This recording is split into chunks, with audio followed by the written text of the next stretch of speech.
Hi, everyone. First, welcome to the Pulitzer Center. My name is Jen. I work at the marketing department here. We're very glad to host this talks at Pulitzer with Rachel today. She will be talking about her recent published book. First, just let me introduce Pulitzer Center to many new faces here. We are a nonprofit organization, support journalism and education for the public good. And we are giving grants to journalists like Rachel to allow them to go abroad to report on issues that are undercovered on the mass media. And we also have a fascinating education program, which Rachel was attending that this afternoon at 3 Washington, D.C. schools that we do K-12 and university educations around the country and some outside of the country. So I'll give the mic to Rachel now. Let her to start her talk about this, and we'll have Q&A sessions afterwards. Thank you. Good evening, everyone. Thank you so much for joining me on this lovely November evening. I am Rachel. I'm a freelance science journalist. I live in Brooklyn, and is that better? Oh, there it is. There it is. Okay, I am a freelance science journalist. I live in Brooklyn, and I am author of this new book about illegal wildlife trafficking. And I thought tonight I would just tell you guys a little bit about why I came to be interested in this topic, how I found my way to it, what the research and reporting was like for this book, and what I ultimately hope comes of this project. So starting at the very beginning, I grew up in Biloxi, Mississippi. This is my native habitat. I was never happier as a child than when I was outdoors exploring beaches, bayous, barrier islands, swamps. And I was very curious about how animals interacted with their environment. And more than that, my home was the local repository for any stray puppies or kittens that were found, for any bird or squirrel that fell out of its nest. My mom really loved animals, so she instilled in me not only an interest in science and nature, but also a respect and love for animals as individuals. Now, I had always been a better English and writing student than I was science or math, but when it came time to go to university, to Loyola University, New Orleans, I thought, English just doesn't sound like a serious career. I need to, have a big girl major and do something that's going to make me a lot of money, so I'll become a scientist. So I majored in biology, and even though I didn't really enjoy my science coursework, I liked my English coursework still more. I ignored that, and I went on and did a master's degree in ecology at the University of East Anglia in the UK. Now, midway through this degree, it was becoming harder and harder for me to ignore the obvious fact that I simply wasn't cut out to be a scientist. I was struggling with my statistics courses. I was not engaged in the lectures with the degree of detail we were getting into about, dirt and things like that. And it was during a stream ecology lecture that a professor mentioned this thing to me called science journalism. And I had never heard of it, but he said, science journalists are people who translate scientific findings for the general public, and they raise interest and awareness about science, which is vital to all of our lives. But then he kind of dismissed it and said, but don't worry about that. That's for those liberal arts people. And I was just like, oh my God, he's talking to me. I feel like a fraud in this class. So I went straight home and I Googled science journalism. Up popped a program at NYU in science, health, and environmental reporting. And I thought, you know what? I'm just going to quietly apply to this. I'm going to see what happens. I'm not going to tell my friends or advisor. I'll just do this and put it to the side. Meanwhile, I headed to the deep south of Vietnam to a very big peat swamp called U Minh, and I was doing my research for my ecology degree because I still didn't know if I would be a journalist. And I was asking people who lived around two national parks how they use natural resources in the forest. So do you go to the forest to collect wood? Do you collect honey? Do you fish? Do you hunt, etc.? Now, while I was in Vietnam, I went to an internet cafe and I pulled up an email from a colleague who was north in the country, and he said, hey, don't tell anybody, but Vietnam's last Javan rhino was just found dead in a national park with her horn hacked off. And for me, this was just like a revelation. All these questions started going through my head. Why is there only one rhino left in Vietnam? Why was she killed? What do people want with her horn? What is going to be done about this? At the same time, during my day work, I'm interviewing people about hunting. And while most people were subsistence hunters, they were just hunting to get some protein, to try to get by. Some people were professional poachers. So like this gentleman here, his name is Tom Howe. Tom Howe specializes in hunting pangolins, and I'll tell you a bit about those guys later. But he will hunt anything he comes across, civets, otters, fishing cats, you name it. And Tom Howe said, you know, when I first moved here 20 years ago, there was tons of animals in the forest, but now they're virtually gone. And he said, I know why. I know it's because me and the other hunters are hunting them so much that they can't reproduce, but that doesn't mean I'm going to stop hunting. I'm going to keep hunting until I get that last pangolin because it's worth so much to me. Now, while I'm talking about Tom Howe, I'm thinking about this rhino. I'm also seeing headlines begin about the elephant poaching crisis in Africa. I get an email from NYU saying I had made it into the science journalism program. And I thought, you know what, I'm going to do this. I feel like I can do more for the things in this world I care about, for wildlife, for conservation, by writing about it rather than performing research on it. So I went to NYU. It turned out to be the correct decision for me. It was the perfect compromise between my interests and my talents. I wrote about illegal wildlife trade for all these people or places and more, but I still had all these questions I wanted answered, and so I wrote a book proposal, and I sent it to lots of editors and agents, and all of them said no. They said, this is a stupid idea. Yes, it's important, but nobody wants to read 300 pages about animals dying, so shelve it and just get back to your career. And I thought, you know, the experts know what they're talking about. Fine. Meanwhile, I was learning more and more about the illegal wildlife trade through my reporting. And as I had felt in 2010 when I was in Vietnam, things were really ramping up. This was not something that was going to go away. So estimates vary, but the illegal wildlife trade is absolutely massive. It's worth billions of dollars, contraband industry. Some people place that value up at $23 billion annually. It's ranked by many experts as coming just behind drugs, arms, or human trafficking in profitability. Rhinos have become one of the poster species for the illegal wildlife trade. Since 2013, over 1,000 rhinos have been killed in South Africa alone for their horns. And this is out of a global population of fewer than 30,000 animals total of all rhino species. And their horns are traditionally used to treat fevers in traditional Chinese medicine in Vietnam and China. They are not used as an aphrodisiac. There's plenty of things in traditional Chinese medicine that are, but not this. And there's also some newfangled uses for rhino horn that many experts think were actually planted by smart traders wanting to sell more rhino horn. So, for example, that rhino horn can cure hangovers, that rhino horn can cure cancer. Elephants were not spared this crisis either. In 2016, I believe, a really great study came out. It was called the Great Elephant Census. And researchers literally flew across Africa, counting savanna elephants below and comparing how their numbers looked from 2007 to 2014. And over just those 7 years, populations plummeted by 30%, and primarily because of poaching for their tusks. Lesser known creatures are also caught up in this trade. I mean, illegal wildlife trade, elephants, tigers, and rhinos get the headlines, but there's hundreds, if not thousands, of other species that are illegally traded. And of those species, the pangolin is really my favorite. It's kind of the underdog. It's a quiet, shy, nocturnal creature. Can you hear me? Okay. Quiet, shy, nocturnal creature. It rolls into a little ball if it gets nervous. Its tongue can be the length of its body because it eats termites and gnats. Do we have another? Okay, thank you. Its tongue can be the length of its body because it eats termites and ants, so it laps it up in little logs. And it also is the only scaled mammal in the entire world, so it's super cool.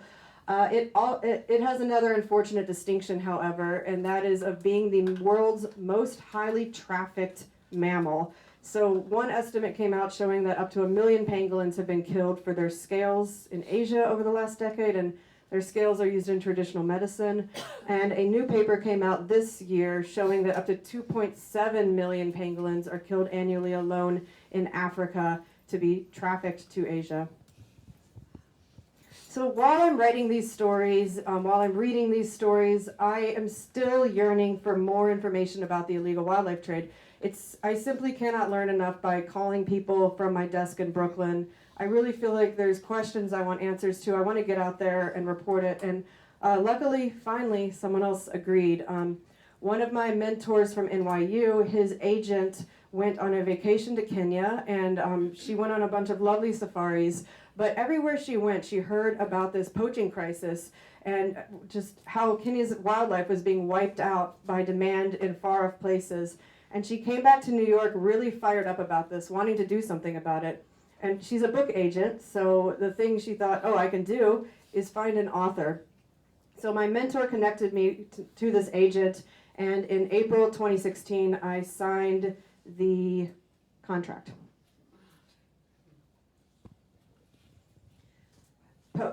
Reporting for this book was an absolute whirlwind. I spent the next year running around the world. I went to 12 countries and territories in just under a year. Luckily, the Pulitzer Center sent me to South Africa and Malawi, which is amazing. Everything else I pretty much covered myself, but I just thought it was worth it because, again, this isn't a story that can be told by making a bunch of phone calls in New York. It really requires getting out there and meeting the people who are doing the killing, doing the consuming, doing the saving. So I started where I left off as a student of ecology. I went back to Vietnam, and I went back to meet up with Tom Howe, who was perfectly happy to be interviewed on the record for the New York Times and for my book, because Tom Howe knows he has nothing to fear. He's buddies with the police in his section of the woods. And I really wanted Tom Howe to tell me more about some of the animals he traps. Like I said, he captures all sorts of animals, and he tries to keep them live because that means they're going to stay fresh longer. And he sells them to a trader, and from there he doesn't know what happens. The trader takes them away. I joined Tom Howe on an excursion into the jungle, a poaching excursion. Thank God we did not poach anything or catch anything. Maybe some of you can see there's a very, very faint hidden wire there, and that's a snare trap. Tom Howe has traps for all different species. He knows them very well. I mean, he is a true professional, very good at what he does. So I think this was maybe a civet trap, but when an animal runs through that little wire, it catches them by the neck, and then he can collect them. Now, this was really thankless work. This is not something Tom Howe enjoys to do. I mean, this is his wife, Lynn, paddling us through this black-watered canal. It is very hot. I'm from Mississippi, so it really was hot.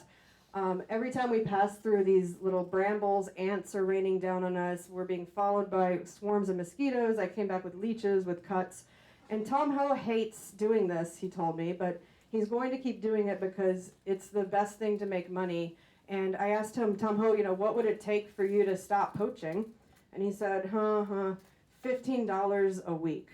So, and when it comes to how to combat this wildlife trade, it's not by arresting poor guys like Tom Howe. It's really by hitting the top traffickers who are buying these things, and ultimately by curbing demand, because if Tom Howe couldn't make money from pangolins and turtles, he would not bother dealing with those.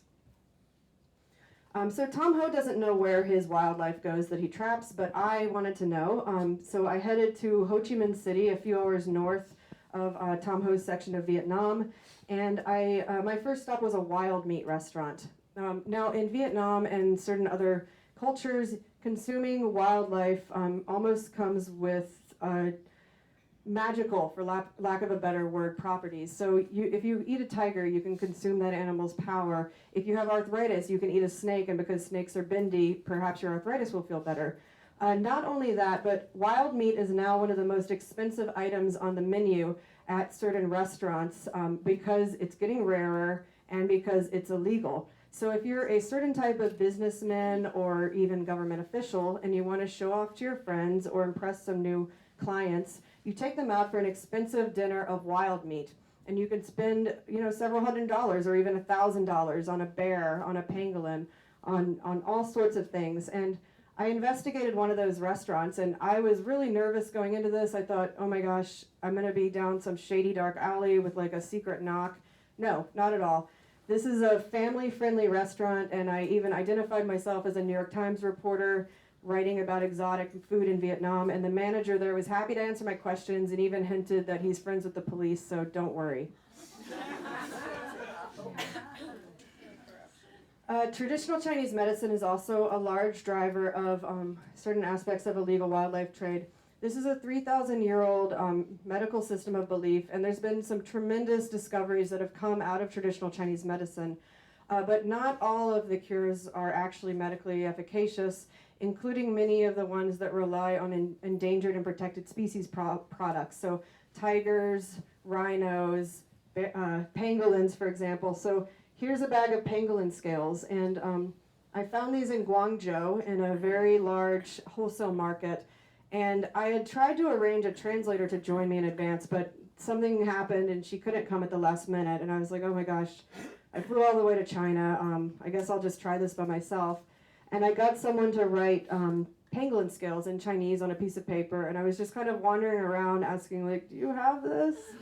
And lo and behold, within an hour, even looking the way I do, speaking no Chinese, someone's offering me a bag of illegal pangolin scales.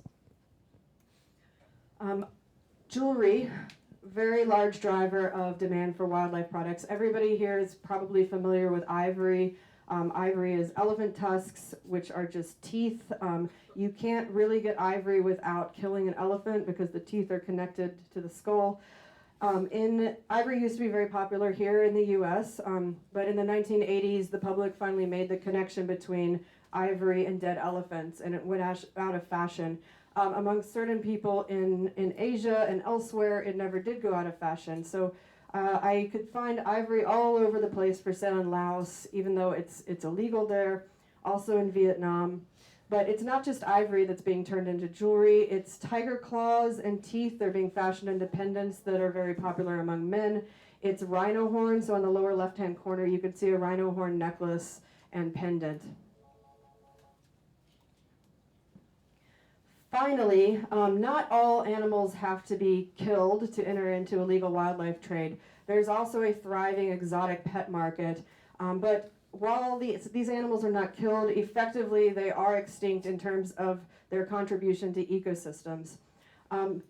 Millions of species are exported from, for example, or millions of individual animals are exported from Indonesia alone, and many of these animals are caught illegally in the wild, and then they are trafficked into legality because the Indonesian government issues permits saying that they were bred in captivity. When those animals show up at LAX or Miami or JFK Airport, Fish and Wildlife agents have no choice but to let those animals into the country, even if they are full of parasites, beat up from living in the wild, clearly wild-caught animals, because they are coming with official paperwork from the government saying they're bred in captivity. So exotic pets is a very big issue, and it's one that the US, Europe, and Japan and other places fuel. So I didn't want to just see products on the ground. I wanted to get into the heads of the people doing the trafficking and the trading and the using. I tried to friend a couple supposed kingpins on Facebook. None of them responded to my request. My feelings were hurt. And so I was trying to brainstorm, what can I do about this? Who can I talk to? And I remember this guy, Chumlong Limtung Tai. And Chumlong, maybe some of you know the story, but quickly, he was the Thai ringleader of one of the most notorious rhino pseudo-hunting schemes in South Africa. Now, in South Africa, it's legal to shoot a white rhino and take its horn with you as a trophy with the correct permits and by paying people. But the thing is, you need hunters to do that. So Chumlong started recruiting Thai prostitutes to pose as hunters, and he filled out all the paperwork, and he exported the trophies back to his boss in Laos. Eventually, Chumlong got caught, but that was only because one of his colleagues started feeling guilty about all these rhinos dying. This was a South African gentleman and ratted on him. So Chumlong got put away, and I was like, okay, Chumlong's in prison. He can't get away from me. Like, I guess I'll just go see him. So I showed up at prison in Pretoria in South Africa, and I hadn't called ahead or anything. On purpose of visit, I just wrote friend. And I think Chumlong was just very sad and lonely and bored, and he agreed to talk to me. And he told me some interesting things. He thought he had been framed. He's like, I went through all the legal routes. But one thing that I thought was very interesting was he told me that his bosses and colleagues had just completely abandoned him to his fate. So some people had thought, oh, you know, there's a big payday waiting for Chumlong when he gets out of prison, but he at least said no. However, don't feel too sorry for Chumlong just yet. He got out of prison in September, and he's been texting me selfies on WhatsApp, so he's doing just fine. So Chumlong couldn't get away from me, but what about people who have better things to do than to talk to a journalist and maybe want to protect themselves? Even these people usually were willing to speak to me. So this is a Vietnamese guy named Howe. He was kind of a sleazy guy. He brought his young mistress along to dinner, and he brought his rhino horn along to dinner, as one does. And midway through the meal, he took the rhino horn out, and we're surrounded by tourists and Vietnamese clientele and the servers coming back and forth, but he didn't care at all. He just started grinding this horn up to show me how it's used, and he told me, yeah, you know, my friends and I, we go out for a night of drinking, and then we do this rhino horn thing so we won't have hangovers. But then he confided in me. He said, oh, by the way, I know it doesn't work. I'm still hungover, but I keep doing it because it's the cool thing to do. And also, I don't care if rhinos go extinct. That's their problem, not mine. So meeting people like Howe, seeing the trade just operating with absolute impunity throughout Asia, it was really distressing for me because I realized just how far we have to go to tackle this thing, especially on the demand side. I headed to Africa next because I wanted to see the impacts that all of this demand for wildlife was having in the field. And I met a very special rhino while I was there. His name was Sudan. He was the last male northern white rhino left on the entire planet. He passed away in March this year from old age, but being there in Sudan's presence just really brought home to me how big of an impact we're having. There's 2 females left, but you know, northern white rhinos were doing just fine before people came along. I saw my first poached elephant in Malawi, which was a very emotional experience for me. But another thing I wanted to highlight in this book is that it's not just animals that are losing their lives to this awful illegal trade, it's people too. So in the last decade, over 1,000 rangers have lost their lives in the lines of duty. More than 100 have been killed in the last year alone, and that's oftentimes in encounters with poachers. So in Chad, I met a young man named Issa. He was 20 or 21 years old, and he had lost his father a few years earlier. His dad had come out to pray one morning. He was up protecting elephants, and he was gunned down by poachers. But the thing is, Issa told me, you know, I'm not bitter about this. My dad died protecting what he loved, and now I'm doing my dad's job, and I know he would be proud of me. So there's been a lot of very sad things and despairing things and despondent things that I've talked to you about so far, but I really beg you not to lose hope because there are corners of hope that really show that we can stop this if we care enough. So one of my favorite stories is still in Chad with that guy Issa. It's Zakuma National Park, and Zakuma is really remarkable. It had around 4,000 elephants, one of the biggest herds in Central Africa. But in less than a decade, poachers on horseback with AK-47s came running into the park, mowing down the elephants, and the population dropped from 4,000 to about 450 in less than a decade. However, people were saying, okay, it's hopeless, Zakuma is lost, the elephants are doomed. A really excellent nonprofit organization called African Parks, however, they teamed up with the president of Chad who said, you know what, take over management of Zakuma, do what you need to do, save those elephants. They came in, they got rid of the corrupt rangers, they retaught the others, they got them better equipment, they teamed up with communities around the park to be their eyes and ears on the ground. And now poaching is effectively zero in Zakuma. The elephants are once again breeding. I got to see baby elephants. It's really a success story. I feel like if Chad can do it, we can all do it with enough dedication and determination. Of course, until demand stops for these things, it's always going to be an uphill battle for African rangers and African parks. There's not going to be an end to the number of desperate young men willing to go in and poach animals so long as there is money to be made. Luckily, there are lots of groups and individuals in Asia trying to curtail demand and also trying to stop the trade. Bear bile farming is just a horrendous thing. Bears are kept in these horrible little cages their entire lives, so their bile can be extracted for traditional medicine. However, there's a great organization called Animals Asia that helped to push forward legislation in Vietnam to ban bear bile farming or to ban bear bile totally, and they are going around rescuing the country's last bears and retiring them in this beautiful home where they can feel grass for the first time and make bear friends. And another just really inspirational individual I met is this young man, Tai Van Nguyen. He's a Vietnamese national. He's just doing everything he possibly can to save his own country's natural resource. He's, making noise with the government. He's training rangers. He's educating youth. And he also founded and directs a nonprofit called Save Vietnam's Wildlife. And it runs the only center that can rehabilitate pangolins that have been rescued from the illegal wildlife trade. Otherwise, they usually just wind up in a back room at some police station where they slowly die. So Ty will be in bed and get a call at like midnight saying, hey, we're 3 hours away, but we have these pangolins we just seized from the back of a truck. And he'll jump in his car and go get those animals. So I got to have the great honor of joining Ty on a release of around 40 pangolins. These are animals that really should be dead, but they're not. They're being given a second chance at life by Ty. So the book is over. It's out. My cat has read it. I've been talking to everybody I possibly can about this thing. My hope is that this book will serve as a resource for those who want to learn a little bit more than a lot more than a 1,000 or 2,000 word news story can provide. And what I really hope that comes of this is that people who aren't already converted animal lovers, who aren't already experts about illegal wildlife trade, will find this book and that they will start caring about this issue. And there are some small signs that that's happening. I received this email last week from a sophomore in Michigan named Jessica.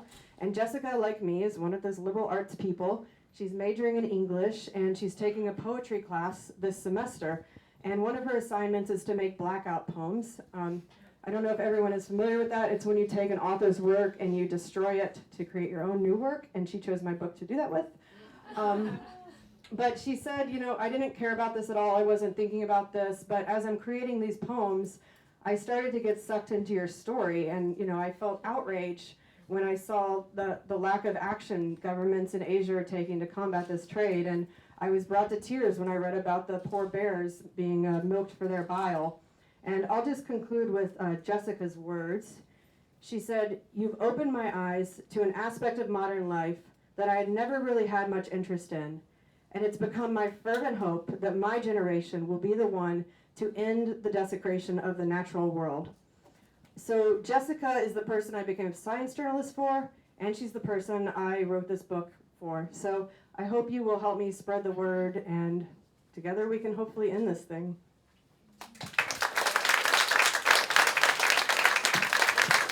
First, we want to thank Rachel for your wonderful talk. Since I have the mic, I'll start with my question first, and then I'll pass around the mic to everybody. So I am a Chinese, and as you're aware of that, which is happened a couple days ago, that my government lifted the ban of rhino trade and tiger trade. Yes. For 25 years we had the ban. Now we lifted it.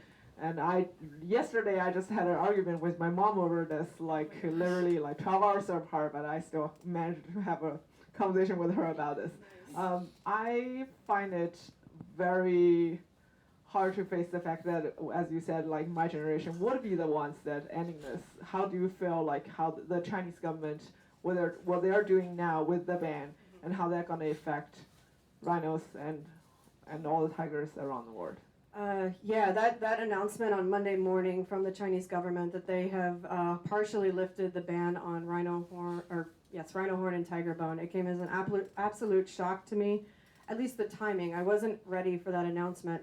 However, China has been pushing for years, if not decades, to legalize trade in tiger parts because there's giant tiger farms in China, in Laos, in Vietnam, and there's all these animals in facilities that were originally set up by the government in the 1980s and are still subsidized by the government to raise tigers, presumably for their parts, especially their bones. As for what we can do about it, I don't know. Like, you as a Chinese have a lot more power in stopping this than I do. I mean, I can't point fingers at China and say, stop what you're doing. They're just going to say, we're not listening to you. I think people in China have to rise up against this, and there is some signs that that's happening on, is it Weibo, Chinese Twitter? Yeah, on China's version of Twitter, Weibo, there's a lot of protests against the illegal wildlife trade. There was this woman named the Pangolin Princess, or nicknamed the Pangolin Princess, for example. She ordered pangolin soup, and then she tweeted photos of it, saying her nose had bled because it was so nourishing or something. But people just freaked out about this woman, and they turned her in, and there was such an uproar about this on Weibo that she wound up getting arrested. So I think if enough people rise up against it, we can stop it. And also, governments need to put pressure on China and tell them that it's not okay, not just the U.S.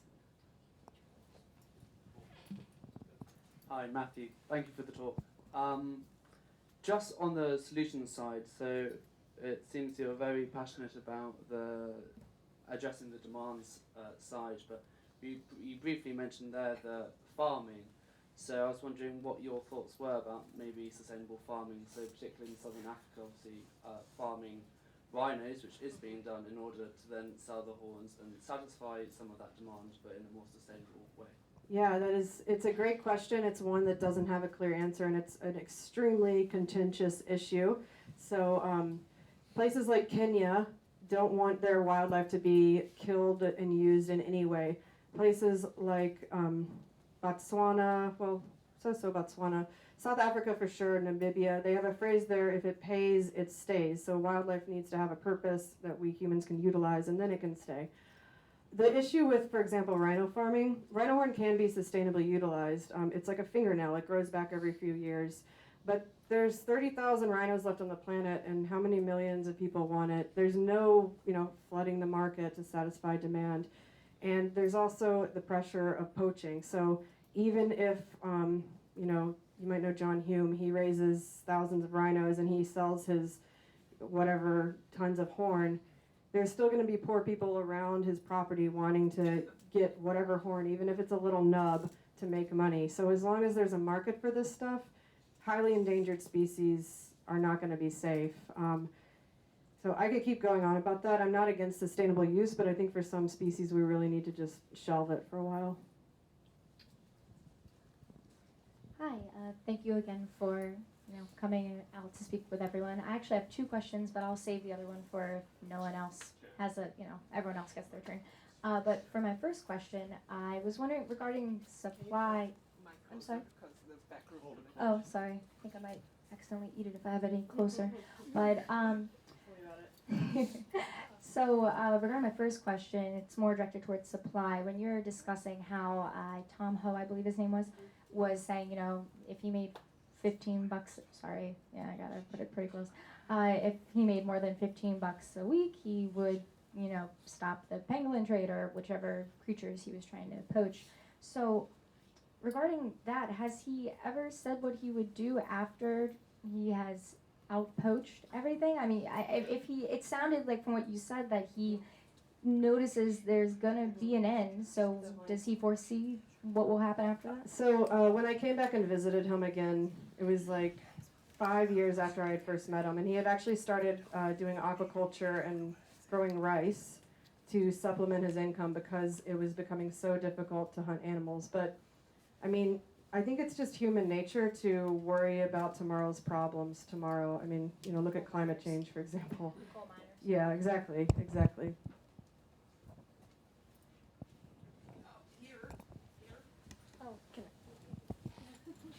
I was just a little concerned when you were talking about them bringing these animals in, and they say it was raised domestically, and they're not being quarantined. I knew somebody around 25 years ago whose mother had a parrot. She was working at the embassy in Finland, and when they came back to the U.S., their parrot had to be quarantined, coming from like a civilized country. And has there been any motion? I mean, we do ridiculous sanctions on Iran. Why don't we have sanctions like this on China and Vietnam and these other hellhole countries that are doing this to these animals? And they're, it's just ridiculous. Well, we did threaten sanctions in 1993 against China for what it was doing to rhinos and tigers, and that led to the 1993 ban against using them in traditional medicine. But I mean, I think there's just bigger priorities for governments these days. Money talks, and also people just think, wildlife, like who cares about those stupid little animals? Could you speak a little bit more to the human toll of this? I think that's something that I've never really heard about as far as rangers dying. For sure. Yeah. So rangers are oftentimes really ill-equipped to do their job. They receive a subpar training. They are going out with too little food into the field, with old guns that might jam. They don't even have correct socks. And a lot of NGOs want to fund these sexy drones and things when rangers don't even have socks. We really need to support these men and women and give them the training they need to do their job better. And the other thing is poachers are often very well equipped. So they're funded by criminal gangs. They probably have better weapons. There's been incidents where people even come in on a helicopter and poach things. So the odds are it's not equal here. So rangers oftentimes lose their lives in shootouts with poachers. Can you elaborate? I didn't quite understand what you were saying about the Indonesian sort of false documentation. Oh, yeah, I understand the part about false documentation in their country, but Fish and Wildlife can't question those documents? Right. So I would urge you to look up a story I wrote about this earlier this year for the New York Times. It's titled something like, "That lizard in the pet shop, it could have been snatched from the wild." It's easy to find. I did a pretty deep investigation into this, and I focused on Indonesia because it's a particular egregious example, but this is happening all over the world. So countries have laws of protecting their own wildlife. Poachers will go out in the jungle in Indonesia and take, 10 highly endangered turtles, and then they will bring them to captive breeding facilities where they might keep them for a day or a month, and then they go to the government and say, "Hey, look at these turtles I bred." And it could be a species that literally no scientist has ever succeeded in breeding, but they're saying they breed all these just incredible species, like more species than a zoo would breed. The government's like, "Okay, good job. Here's some permits, some CITES permits, which is the way we do international trade of certain protected species." Then when Fish and Wildlife gets that permit, they have to let them in because it's from Indonesian government, and it's really difficult to prove a negative. How do you prove that they weren't bred in captivity? But where are they going? Oh, excuse me, they're going to pet shops and exotic lizard fairs. There's a lot of people who really are into reptiles, amphibians, birds, even small mammals. So they're going to people's homes in the U.S. and other places. Yeah. But isn't it illegal to have exotic? It depends on your state and your city. Like if I wanted to do that in New York, yes, it would be legal. Modeling the whole system, you can attack this from supply side, demand side, transit side. If we're looking at supply, you said something earlier. You said you can't flood the market. Now, that was talking about real rhino horns. Kuwait, back in around the 20s, their whole GDP was mostly pearl diving.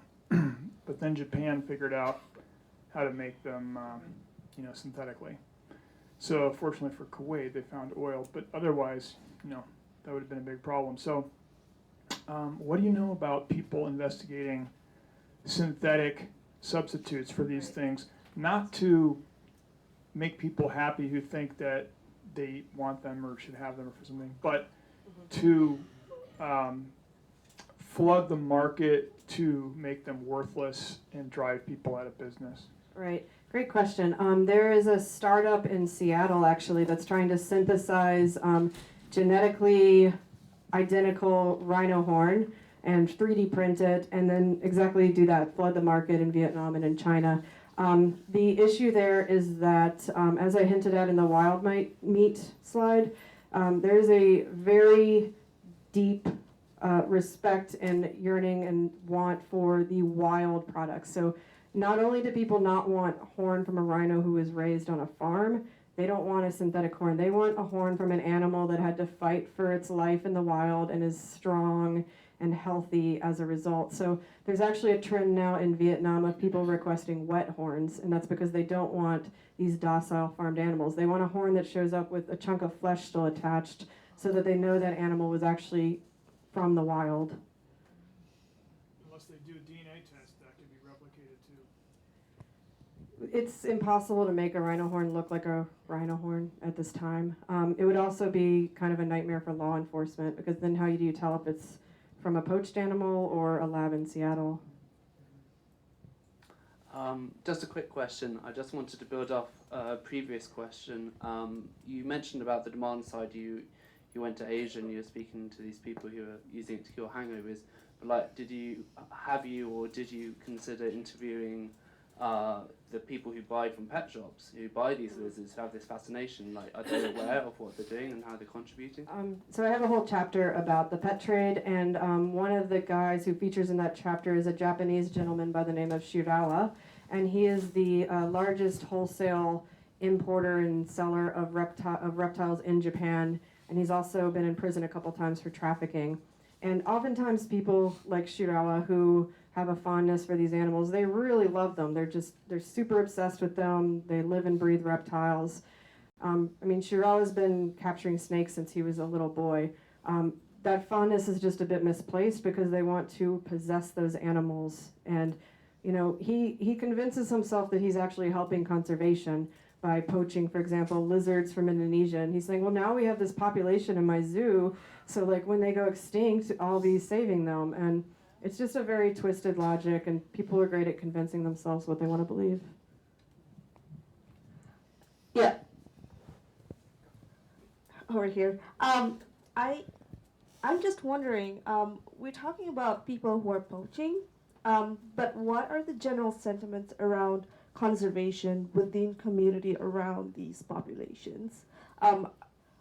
Do they feel that it's too dangerous to get involved, or are they just not bothered about it?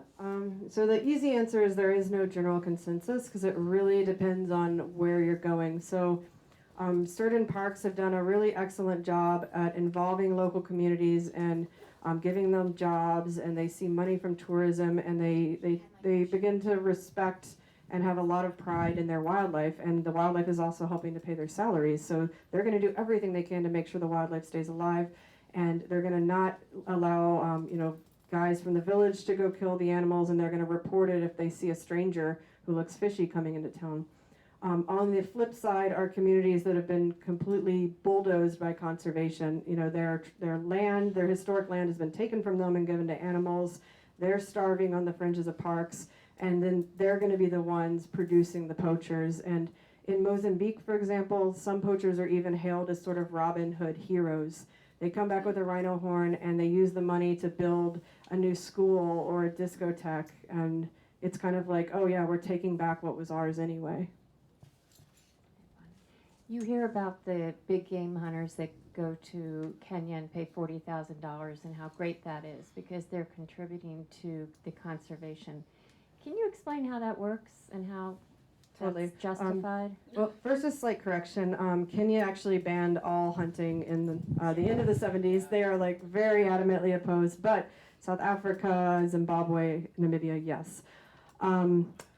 It's actually sort of a dirty secret, well not dirty, but an unacknowledged secret of the conservation industry that some of the trophy hunting does in fact benefit conservation because there are vast tracts of land in Africa that no tourist is ever going to set foot in because it's logistically difficult to get there. There's no luxury lodges. There's no clean water. The landscape is boring. It's just like flat scrub, and there's not enough animals around to see to take pictures of. However, trophy hunters tend to be a hardier bunch. So they'll come in and just delight in the pain and spend a few weeks there and drop massive amounts of money. However, trophy hunting is falling out of vogue. The industry is aging. Young hunters aren't coming in. And the U.S. has also put bans in place on trophy imports. And I don't understand hunters, but they don't want to go hunt an animal if they can't bring back some body part of it. So when the ban, for example, went into effect on trophies imported from Zimbabwe, that industry completely collapsed. The effect, however, is now that large trophy hunting blocks are being abandoned. Poachers are coming in and killing the animals. Land is being reclaimed for livestock or for farming because there's no presence there to protect the animals anymore, and people just want to make money as quickly as possible. So trophy hunting is not a perfect industry. There's tons of problems with it. Some operations are good, some are bad, but ultimately we need to find a solution for the whole industry because it's drying up and it's going to be a net loss for animals.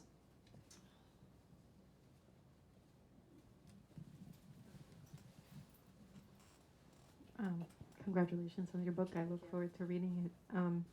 In terms of the trafficking part of it, you mentioned the trafficking that's kind of laundered, made legal. What about the illegal trafficking? Were you able to look into any of that, and how does it relate to other forms of illegal criminal activity? So my book, it's all about illegal trade. So I actually didn't talk about trophy hunting in my book because that's legal hunting, ethics aside. The pet stuff, it's still illegal. It's just been made legal, so I still count it as illegal. Question over here. Yes. Botswana's military actually has written to their mission to protect wildlife. That's because it's valuable, and as a country they decided that. Not all countries approach it that way, and U.S. Africa Command hasn't really kind of figured out what all its security assistance missions should be. But I'm wondering if you talked at all with any military sources about things like, okay, historically the norm for military intervention has to do with state sovereignty, but then in the 80s, 90s, it became, well, maybe it should be about, protecting human rights. And have you had conversations that looked even further and said, well, if national security is affected by climate and by, ecosystems collapsing, and animals are part of that, then now, we're going to use brute force to do things that we think should happen. The brute force side of things, it just depends on the country. Some countries have a shoot-to-kill policy, which actually is a human rights atrocity and doesn't stop poaching at all because there's an endless supply of people to do this. I've talked to a lot of former military people who have now converted their skill set to conservation, and the Trump administration has created some kind of something or other that does include wildlife trade because of the threat to security and the contribution it makes to instability. But that's pretty much all I can speak to on that subject. I hear you wore a costume or two while you were doing your research. Can I you did. talk about that? Nice. So usually I showed up in places just normally looking at, like, if I was interviewing someone, I always identified myself as a journalist. But if I was just in a shop or something, I would be just a customer. And I was just trying to follow New York Times norms about when you can report and use reporting. However, there was this one place in Laos, and it's called the Golden Triangle Special Economic Zone. And it's also known as Sin City. You go there, it primarily serves a Chinese clientele. It's owned by this Chinese businessman who's an alleged drug lord.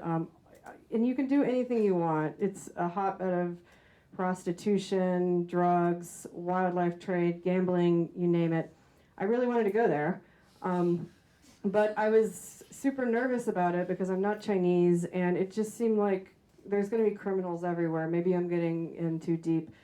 So I talked to a conservationist in London named Debbie Banks, and I was like, Debbie, you know, how can I do this and protect my safety, but also make the trip worthwhile? I'm flying around the world, and I don't want people to just shut down as soon as they see me because I stand out like a sore thumb and they know I must be a journalist.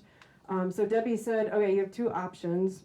You can go as a backpacker or a prostitute.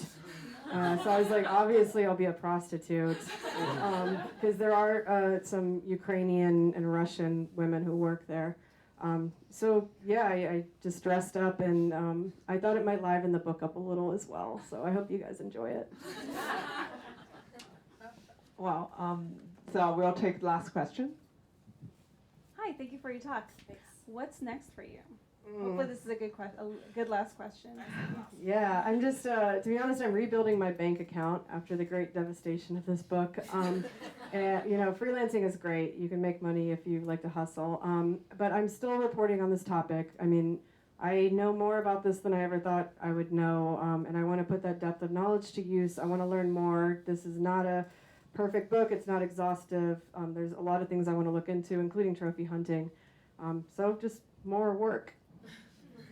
Well, let's thank Rachel again for her wonderful talk. If you would like to get the book, we do have the bookseller in the back, and you can grab a copy and maybe ask her to sign it for you.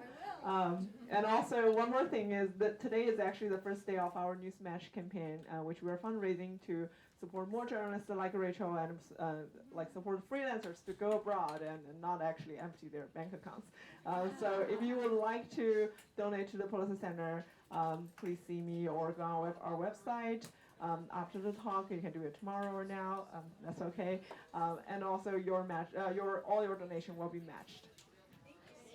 Have a good night.